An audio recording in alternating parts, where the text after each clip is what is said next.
हमको तो नहीं जान पाए बच्चा, हमको जान जाओगे तो हमारे समान हो जाओगे। ज, जानत तुम्हें तुम्हें हो जाए, ये तो पक्के। हाँ, बाहरी परिचय तो पा गए हो, सत्संग बढ़िया बोल लेते हैं, गोरे पीले हैं, हजारों लोग आ रहे हैं, ये तो जान सकते हो। लेकिन ये नहीं जान सकते कि मैं कौन हूं। मैं कौन हूं, तुम मुझे जान गए क्या? मुझे जान जाओगे तो कुछ जानने बाकी नहीं रहेगा भाई। अगर हमें तुम जान गए तो कुछ जानना बाकी नहीं रहेगा। बस इतनी बात तुम समझ लो, हमारा नाम प्रेमानंद है। प्रेमानंद। और प्रेमानंद को जान गए तो प्रेमानंद में हो जाओगे, नहीं हो जाओगे? ब्रह्मविद ब्रह्मविद भवति, प्रेमानंद प्रेमानंद भवति। फिर अब रह क्या गया, प्रश्न ही नहीं रह गया। जब प्रेमानंद भवति तो भाई विषयानंद का त्याग करके ही प्रेमानंद में स्थित हुआ जाता है, जो भगवदानंद से भी ऊपर है। भगवदानंद से भी ऊपर प्रेमानंद है। अब जैसे कह दो कि महाराज हम आपको जान गए, तो हमारा नाम गुरु जी ने रखा है प्रेमानंद। प्रेमानंद को जान गए तो अब जानना कुछ बाकी नहीं रह गया। प्रेमानंद में कोई प्रश्न नहीं होता, न सोचती न कांक्षती। हाँ, इतना जरूर है कि हम बाहरी थोड़ा परिचय पा सकते हैं। हजारों लोग बैठते हैं, थोड़ा प्रवचन कर लेते हैं, थोड़ा गोरे पीले हैं, बस ये है बाहरी परिचय, सांसारिक। हमारा परिचय नहीं है, ये तो बाहरी व्यवहार का परिचय है। अपने को जान लेते तो प्रेमानंद को जान गए, प्रेमानंद को जान लिए तो अपने को जान गए। क्योंकि बच्चा, हमारा तुम्हारा स्वरूप एक ही है। देखो, बिजली को जान लोगे तो हीटर में भी वही है, फ्रिज में भी वही है, एसी में भी वही है, और प्रकाश में भी वही है, हाइड्रोजन बल्ब आदि में है। बिजली एक ही है, यंत्र के प्रभाव से उसका अलग अलग रंग दिखाई दे रहा है। एक तेजों में, प्रकाश में, एक गर्मी पैदा कर रहा है, एक ठंडी पैदा कर रहा है, पर बिजली वही है। तो तुम में, हम में, सब में बिजली वही, पावर वही, भगवदानंद प्रेमानंद सच्चिदानंद वही विराजमान है बच्चा। तुम अपने को भी नहीं जानते हो, अनुभव कर लोगे ना तो उसकी पहचान। देखो, जब डॉक्टर होता है ना, वो ऐसे देख के बता देता है कि तुम निरोगी हो या पीलिया है कि क्या है क्या नहीं। आजकल तो ये मशीनों से जांच होती है, पहले मशीनों से जाते रहो। पहले तो आंख में दृष्टि गई, बोले जवान निकालो, और फिर इसके बाद जो ही कलाई पकड़ी तो ही पता चल जाता था। पहले ऐसे वैद्य होते थे। तो भगवदानंद का जो वैद्य होता है, वो दृष्टि मात्र से पहचानता है। जो ही दृष्टि गई तो पता चलता है कि आप कितने ब्रह्मचारी हो, आप कितने जितेंद्रिय हो, आप कितने बेविचारी हो। आपकी आपके जो ही एक शब्द बोले तो शब्द तत्काल तोड़ लिया गया कि आप कितने ज्ञानी हो, आप कितने पानी में हो, कितना आपका अनुभव है, सब उसमें पता चल जाता है। तो बच्चा, अभी ना स्वरूप का बोध है और ना अभी गुरु का बोध है। आगे बोलो तो तुम्हारे कल्याण के लिए बोल रहे हैं, स्वरूप का बोध थोड़ी तुम्हें अभी। तो इस 3.5 हाथ के शरीर में कभी घुस के अंदर ढूंढा है? तो अभी तो घुसे ही नहीं हो अंदर, अभी तो बाहर ही हो, घर के बाहर हो ना। इंद्रियां भी बहिर्मुख है। मना खष्टान इंद्रियाणी प्रकृति स्थानी कर सती। अभी तो प्रकृति में है बच्चा, अभी परमात्मा में लौटे तब पता चले। नाम जप करो, अच्छे आचरण करो, माता पिता गुरुजनों का आशीर्वाद लो, समाज की सेवा करो पहले ये। तो इससे तुम धीरे धीरे अंदर आने लगोगे, बाहर पवित्रता हो जाएगी ना। तो ये शरीर का एक कर्तव्य कर्म भी है। अगर आप इस शरीर समाज का जैसे एक हिस्सा है, आपने समाज सेवा नहीं की, तो चाहे कोई भी हो, चाहे महात्मा हो, चाहे गृहस्थ हो, आपके साधन में विघ्न पड़ जाएगा। आपको समाज सेवा करनी है। तपस्या करो, शास्त्र स्वाध्याय करो, एकांत में भजन अर्जित करो और समाज को दो। ऐसे आप जैसे जवान शरीर है, फावड़ा चलाओ, 200-400 रुपया कमाओ, माता पिता की सेवा करो और नाम जप करो, तो आप धीरे धीरे अंतर में आने लगोगे। इसकी पद्धति है। अगर समाज सेवा नहीं करोगे, परिवार की सेवा नहीं करोगे, तो देखो हम लोगों को क्या करना पड़ा। बचपन से भागे थे समाज से, और आज क्या कर रहे हैं? सुबह से समाजे में लगे हैं, रात्रि के 1 बजे जगे थे और स्नान आदि करके 2 बजे, 2:05 या 2:10 पे समाज में उतर पड़े। अब वो दर्शन करते हुए यहाँ, फिर यहाँ अपनी दिनचर्या, फिर सत्संग, फिर देख रहे हो अभी करके सीधे आके यहीं बैठे, एकांतिक शुरू है, अभी चलेगा 8, 8:15, 8:30 बजे तक। और फिर ऊपर गए, कुछ मिनट बाद फिर श्री जी के साथ। एक दिनचर्या है, अपने को अर्पित कर दो समाज में, और अंदर अंदर नाम जप करो, भगवान का भजन करो, तो ज्ञान प्रकाशित हो जाएगा। असली ज्ञान जिसे कहते हैं। आप सही पूछो तो परमार्थ में अभी कुछ नहीं हो, ऐसा मानो। तो उससे क्या होगा, हमारा अहंकार गलित हो जाएगा। एक एक पॉइंट पे हम बता सकते हैं आपको कि अभी आप कहीं भी टिके नहीं हो, तो आप जो हम कहें उसको करो, अभी सब बात बन जाएगी। प्रात काल उठ के रघुनाथा, मात पिता गुरु नावहि माथा। माथा रखो तो बुद्धि शुद्ध हो जाएगी उनके चरणों में। माता पिता साक्षात मातृदेवो भव पितृदेवो भव, ये साक्षात भगवान है। कहीं और मंदिर में भगवान तब मिलेंगे जब पहले घर के भगवान की पूजा कर लो। ये आजकल जो है ना, बूढ़े लोगों को लोग इसलिए घर से बाहर कर देते हैं, हगे मुते कौन इनको फेंके। और ये समझ में नहीं आता उसके बेटे को कि जब तू हगमूत रहा था तब स्वयं गीले में रह करके और तेरे को अच्छी जगह लिटाया, अपने शरीर का रक्त दूध बना के तुझे पिलाया। और अब जब सेवा का समय आया है तो तू स्टेशन पे छोड़ के आ रहा है, तू मंदिरों पे छोड़ के आ रहा है, भीख मांगने के लिए मजबूर कर रहा है। तो हमें लगता है ऐसे लोगों की नरक की जरूर गति होगी, चाहे वो जाए मंदिर में जाए और चाहे वो किसी धाम में जाए। ऐसे लोगों का कल्याण नहीं जो अपने माता पिता की ऐसी गति करते हैं। इसलिए हमारा सबसे प्रार्थना है कि थोड़ा बुद्धि शुद्ध कर लो, मंदिर के भगवान को भोग लगाओ या ना लगाओ, बूढ़े माता पिता को भूखा मत रहने दो, उनको बढ़िया बढ़िया खवाओ पियाओ।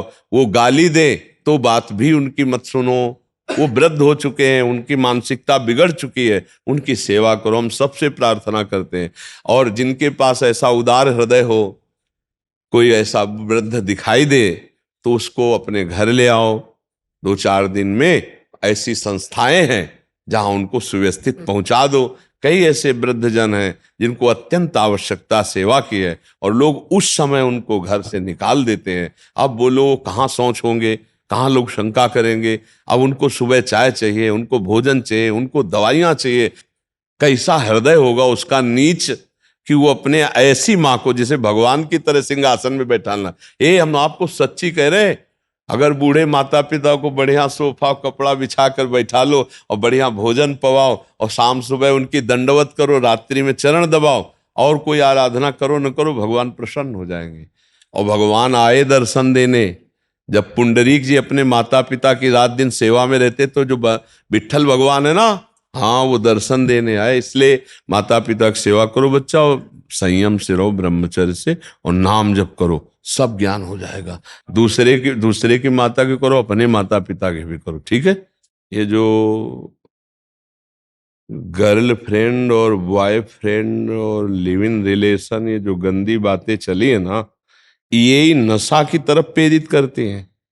व्यभिचार में सुख है नहीं, पर उसको जब सुख रूप में भोगने की प्रबल लालसा होती तो उसे व्यसन का आश्रय लेना पड़ता है, मानसिकता को मदांध करने के लिए। कोआ मदांधो मदना तो रोआ। सबसे बड़ा अंधों में अंधा कौन है? बोले कामी पुरुष।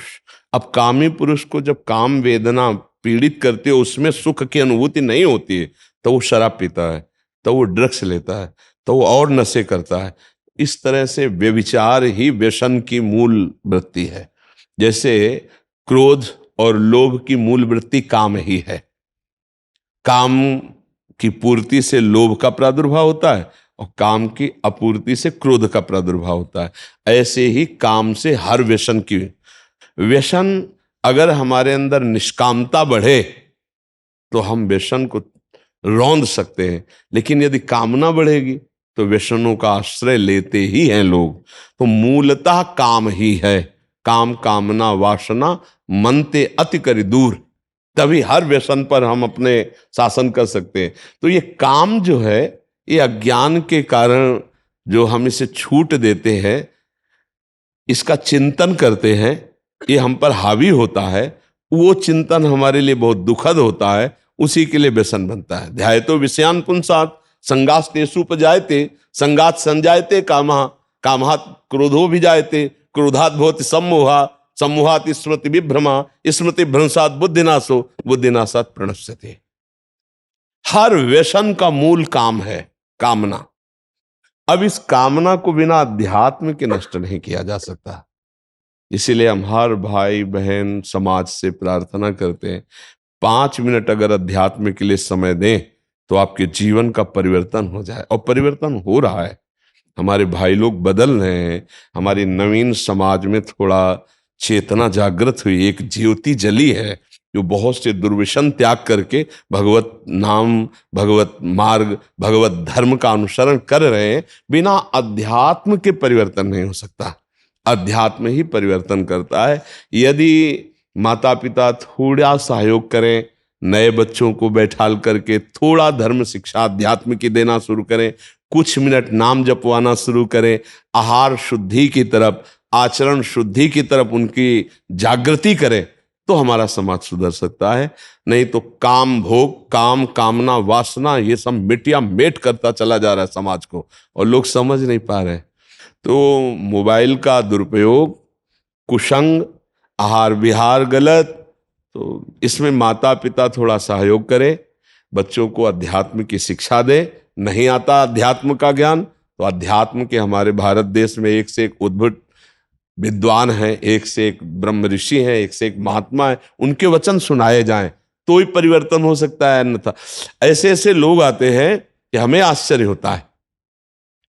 अभी एक कल आए थे, मात्र 6 महीने से सत्संग सुन रहा हूं, 35 वर्ष की गंदी आदत सब छोड़कर आज मैं राधा राधा जप रहा हूं, और तब मैं आपके पास आया हूं कि अब मेरा क्या होगा, अब आगे का निर्देश कीजिए। तो देखो, अध्यात्म में आए हो हमारे पास बाद में, पर सुधर पहले गए। तो हमें लगता है यदि सत्संग सुनाया जाए, बच्चों को बैठ कर के धर्म की शिक्षा दी जाए, उनको बताया जाए कि ये व्यभिचार बहुत बड़ी हानि है, ये व्यसन बहुत बड़ी हानि है, ये गंदी बातें हैं, तो समाज हमारा सुधर सके। आजकल माता पिता को फुर्सत नहीं अपने मनोरंजन से, सही बात मानिएगा। बच्चे कहाँ जा रहे हैं कोई मतलब नहीं है। अरे कभी 10 मिनट बैठकर अपने छोटे बच्चों को दुलार करो, उनसे पूछो तुम्हारा मोबाइल लाओ, देखिए तुम्हारे मोबाइल में तुम क्या देखते हो, तुम्हारा संग क्या है, तुम कैसे कैसे दोस्त तुम किए हो, तुम्हारे दोस्त तुमसे क्या बात करते हैं। मित्र की तरह जब उनसे बात करो, और उनकी गंदी बातों में उनको डांटो नहीं, उनको प्यार से, ये गंदी बात है, इसको छोड़ दो तुम, ये ठीक नहीं है, और उसको बचाओ।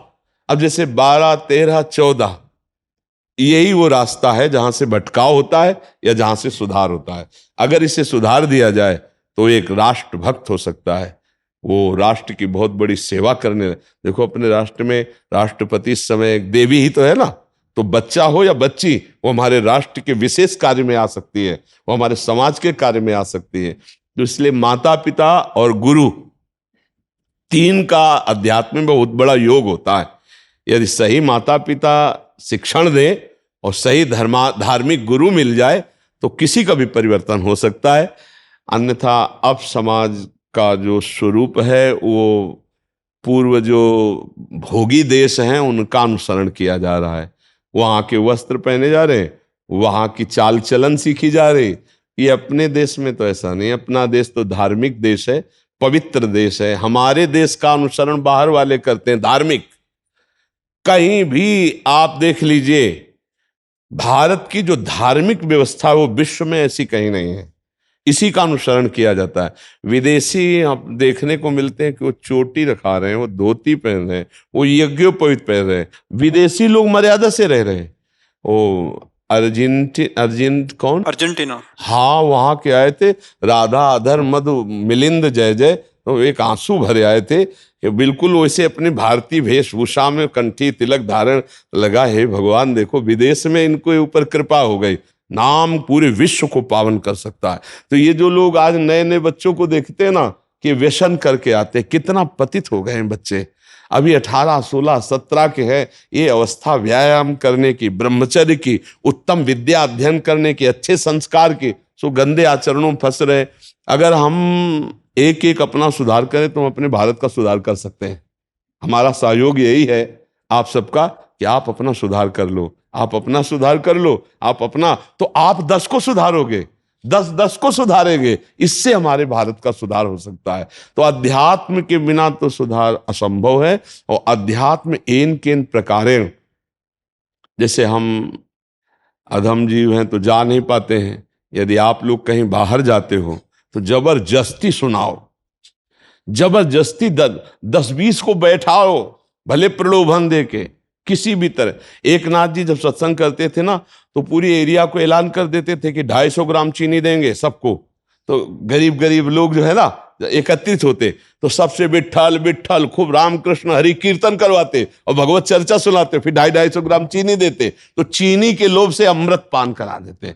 अब उनका व्यसन बन जाता, फिर वो चीनी के लोभ से नहीं, वो सत्संग के लोभ से आने लगते। तो हम अपने लोगों को चाहिए, जैसे साधु महात्मा जन ने कोई ना कोई ऐसा कि भाई आज ठाकुर जी का भोग लगा रहे, आओ 50 लोगों को पवाएंगे, 50 लोगों को बैठा के नाम कीर्तन करवावे और सत्संग सुनावे। सत्संग से परिवर्तन बहुत ज्यादा होता है। अब थोड़ा समय बदल रहा है कि साधु महात्माओं को पशुओं की तरह घेर के मारने लगे लोग, कि अब वो संत महात्मा जा रहे हैं, बोले बच्चा चोर हो, मारने लगे। बताओ साधु को, अरे बच्चा चोर जो होते हैं उनको पकड़ ही नहीं पाओगे तुम, वो ऐसे थोड़ी पूछते हैं, उनको तो जान ही नहीं पाओगे। सीधे सरल महात्मा अगर रास्ता पूछ रहे हैं, कुछ बात कर रहे हैं, आपको कोई संशय दिखाई दे रहा है, उनकी जानकारी कीजिए, कहाँ से आए हैं, कौन भाई। वो कोई राक्षस तो है नहीं कि खा जाएंगे।